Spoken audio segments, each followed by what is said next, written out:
Hi everyone, I hope everyone's having a good Sunday. This video is just to help you understand the concept of conjugation. I kind of want to give you guys a little bit of opportunity to understand this better.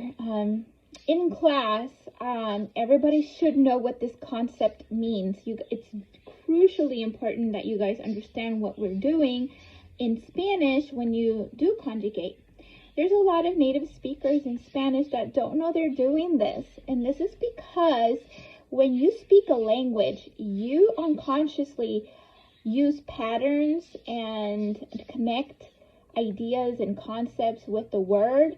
And you don't even know what you're doing, but you know there's a code, and you have been able to figure out the code, figure out the concepts of the language because you heard it from your parents, you heard it from society, you've heard it in the store, in your community, in homeschool groups, you've heard the language you speak everywhere you go.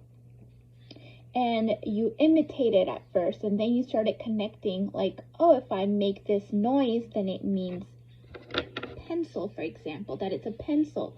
So now your verbal sound is actually talking about a materialistic that really exists, a materialistic thing that really exists. Isn't that kind of bizarre to think that our language, our voice, our words are meant for things that actually exist, and also for things that are in humans up in the air, ideas. Ideas don't necessarily exist materialistically, but they do exist because we think of them, so they're thoughts. So what I'm trying to do is not only teach you to speak it, but also understand it in an educated way.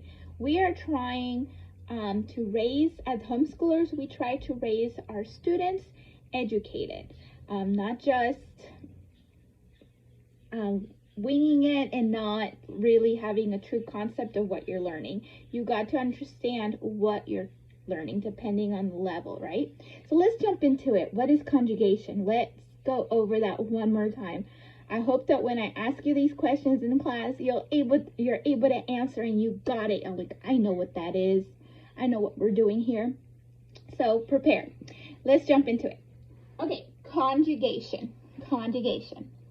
All right, conjugation always has to do with verbs. Verbs. And we know that verbs are an action of an action. It's something you do. To speak, to jump, to think. It's an action. Okay? Conjugation uses verbs, but also within that verb you're using, we're going to think about the who and the when. Who and when. So when you tell me a conjugated verb, in Spanish we conjugate verbs all the time. When you tell me a conjugated verb, you're telling me who's doing the action and when that person is doing the action or the thing is doing the action, because things do actions too, and animals do actions too, and people do actions too. So you're telling me who is doing it and when they're doing it. So the who part is all the pronouns. Él, ella, yo, tú, usted, ustedes, nosotros, nosotras, ellos, ellas. ¿Verdad? Okay. So, and then the when is the tenses, and these are the tenses you have to learn in English too, like past, future, present. We're not going to jump into specifics of it because you guys are in middle school. You probably will get more into the specifics of it in college or upper level high school. But since you're in middle school, you're just going to touch the surface. So, presente, futuro y pasado, ¿verdad? And then we have a tense that is subjective. And the subjective, it means it hasn't happened yet, but it's being thought about. For example, when you're telling somebody, if you do what I tell you, I will give you a present. So when you're speaking about those things, you're not speaking about something that's already happened. You're not talking about something in the future. It's almost like it's conditional. Like, if something were to happen, then, you know, this will happen. So that tends to be up in the air. It hasn't happened yet, but you are verbally talking and giving the other person the idea of what you hope could happen. So that's usually the subjective.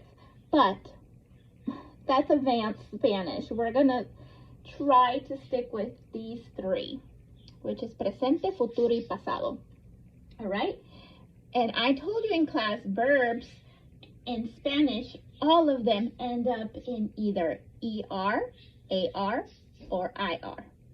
ER, AR, IR. Okay, so all of them.